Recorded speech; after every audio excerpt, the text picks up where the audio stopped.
நரி வந்து கொக்கை விருந்துக்கு அளித்தது. நரி வந்து சூப்பை தயார் பண்ணி ஒரு தட்டுலை ஊத்தி வச்சது.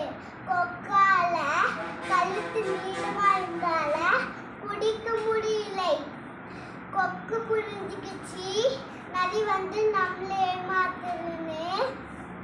சில நாள் கழித்து கொக்கு வந்து நரிய விருந்திற்கு அளித்தது.